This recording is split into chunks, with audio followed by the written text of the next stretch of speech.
Hello dear students, 10वीची परीक्षा तुमची झालेली आहे. लवकरच तुमचे रिझल्ट्स देखील डिक्लेअर होतील. आता ह्या स्टेजला तुमच्यापैकी बऱ्याचशा स्टुडंट्सना थोडंसं कन्फ्युजन असेल की मी 10वी नंतर कोणती फॅकल्टी, कोणती स्ट्रीम सिलेक्ट करावी की सो दॅट मला त्याच्यामध्ये पुढे जाऊन छान करिअर करता येईल. स्टुडंट्स करिअर गायडन्सचे काही व्हिडिओज मी ह्याच्या आधी देखील अपलोड केलेले आहेत. मध्यंतरी मी ते कम्युनिटीला शेअर देखील केलेले होते.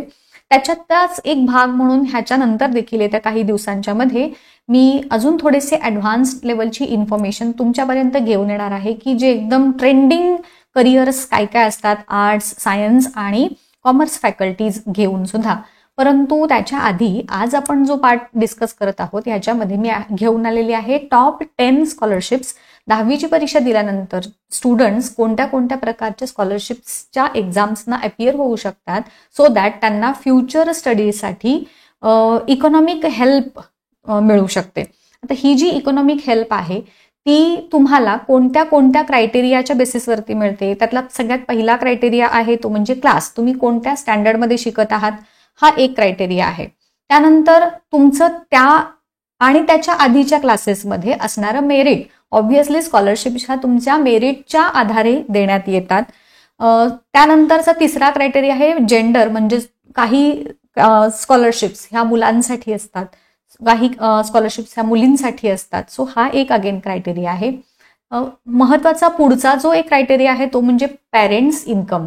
तुमच्या पालकांचं इन्कम काय आहे. बरेचदा स्टुडंट्सना पालकांच्या आर्थिक परिस्थितीमुळे इच्छा असून, कॅपॅसिटी असून देखील पुढचं हायर एज्युकेशन जे आहे, चांगल्या कोर्सेसना ॲडमिशन जे आहे ते घेता येत नाही.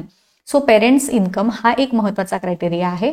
आणि तुम्ही पुढे जाऊन जो स्टडी सब्जेक्ट करत आहात, आत्ता सध्या कुठला करत आहात आणि पुढे जाऊन तुम्हाला कोणता सब्जेक्ट स्टडी करायची इच्छा आहे, ह्या अनेक क्रायटेरियाच्या बेसिसवरती तुम्हाला वेगवेगळ्या प्रकारच्या स्कॉलरशिप्स ह्या देण्यात येतात. आज आपण जी डिस्कस करणार आहोत ती आहे NTSE. तुम्हाला माहीत आहे ही एक्झाम खूप सारे स्टुडंट्स देतात. त्याची प्रिपरेशन अगदी 9th 8th पासून सुरू करतात. मी आजच्या ह्या व्हिडिओमध्ये त्याची जी अशी माहिती सांगणार आहे जी तुम्हाला थोडीशी मे बी माहीत नसावी, शॉर्टमध्येच सांगणार आहे. जसं की ही NTSE एक्झाम जी आहे ती NCERTच्या थ्रू घेण्यात येते. 2 स्टेजेस असतात ह्याच्या. त्यातली पहिली जी स्टेज आहे ती साधारण नोव्हेंबरमध्ये एक्झाम होते आणि दुसरी स्टेज जी आहे ती मे मध्ये होते.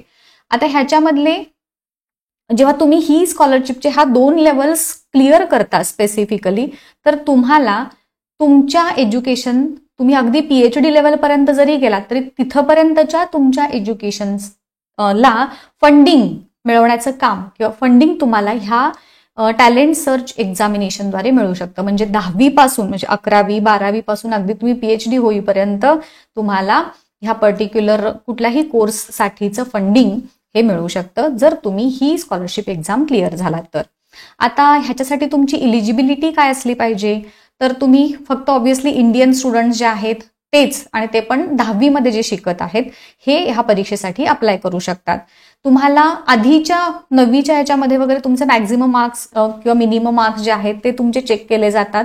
त्याच्यानंतर डोमिसाईल रेस्ट्रिक्शन ह्याच्यामध्ये काही नाही आहे. म्हणजे तुम्ही कुठले रहिवासी असले पाहिजेत वगैरे असं काही नाही आहे. सो जिथं कुठं तुम्ही असाल, फक्त भारताचे रहिवासी आहात आणि कुठल्याही स्टेटमध्ये असला तरी सुद्धा तुम्हाला ही एक्झामिनेशन देता येते.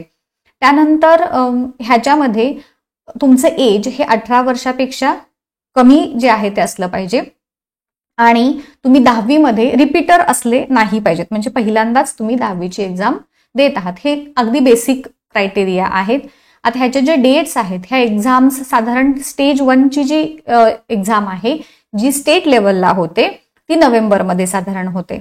सबमिशन फॉर्म जे आहेत ते साधारण ऑगस्ट ते सप्टेंबर ह्या पिरियडमध्ये तुमचे फॉर्म्स सबमिट करून घेतले जातात. मग एक्झाम होते पहिल्या लेवलची नोव्हेंबरमध्ये. जे स्टुडंट्स लेवल 1ला क्वालिफाय होतात त्यांना स्टेज 2ची एक्झाम द्यायची असते की जी नॅशनल लेवलची असते. ती साधारण मे मध्ये होते आणि तुमचा जो फायनल रिझल्ट आहे तो ऑगस्टमध्ये. मग तुमच्या हे लक्षात आलं का स्टुडंट्स की तुम्ही दोन्ही जर लेवल क्वालिफाय झाला तरच तुम्हाला ही स्कॉलरशिप मिळू शकते. आता ह्याच्यासाठी अप्लाय कसं करायचं, तर ऑनलाईन ऑफलाईन दोन्ही मोड्स आहेत. ऑफलाईन जे मोड्स आहेत ते तुम्ही स्कूल्स मार्फत, स्कूलमध्ये तुमचे फॉर्म येतात, ते फॉर्म तुम्हाला फिल करायचे आहेत. आणि ऑनलाईन जर असेल तर त्याच्या ऑफिशियल वेबसाईट जी आहे NTSEची जी, तर तिथे जाऊन तुम्ही ते फॉर्म जे आहेत ते फिल करू शकता. आता ह्याच्यामध्ये सिलेक्शन प्रोसिजर कशी आहे, जसं तुम्हाला मी आता सांगितलं 2 लेवल्स आहेत, एक नॅशनल लेवल आणि एक स्टेट लेवल. 2 एक्झाम्स, दोन्ही लेवलच्या एक्झाम जेव्हा तुम्ही क्लिअर करता तेव्हाच तुम्ही ह्या स्कॉलरशिपसाठी ऍप्लिकेबल होता, इलिजिबल होता. आणि स्टेज 1 ची जी एक्झाम आहे म्हणजे ती कशासाठी घेतली जाते तर स्टेज 2 साठीचे स्टुडंट्स सिलेक्ट करण्यासाठी फक्त. आणि ही जी आहे त्या मग एनसीईआरटी तर्फे हे जे सेकंड लेवलची एक्झाम तुम्ही एकदा क्वालिफाय झाला की मग तुम्हाला ती स्कॉलरशिपची अमाऊंट मिळते. आता ती किती असते तर पीएचडी लेवलपर्यंत जसं तुम्हाला मी सांगितलं तर दर महिन्याला तुम्हाला साधारण हायर सेकंडरी लेवलचं जर तुम्ही देत असाल म्हणजे त्या लेवल 11वी 12वी थोडक्यात तर तुम्हाला दर महिन्याला 1250 रुपयाची स्कॉलरशिप मिळेल. त्याच्यानंतर तुम्ही ग्रॅज्युएशनला गेलात, तुम्ही पोस्ट ग्रॅज्युएशनला गेलात तर तुम्हाला 2000 पर मंथ असे मिळतील. आणि पीएचडी जर तुम्ही त्याच्यासाठी जर अप्लाय केलं तर तुम्हाला मग त्या पर्टिक्युलर नॉर्म्स जे काही आहेत सब्जेक्ट वाईज वगैरे वेगवेगळे असतात तर त्या पद्धतीनं तुम्हाला त्याची स्कॉलरशिप जी आहे ती मिळते. सो आता ह्याची काही लेक्चर्स पण मी घेतलेले आहेत.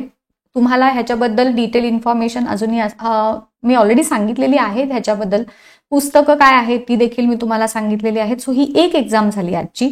असाच अजूनही 9 एक्झाम्स, 9 स्कॉलरशिपच्या एक्झाम्स आपण येत्या पुढच्या लेक्चर्समध्ये डिस्कस करणार आहोत. आज इथेच थांबूयात. Thank you so much.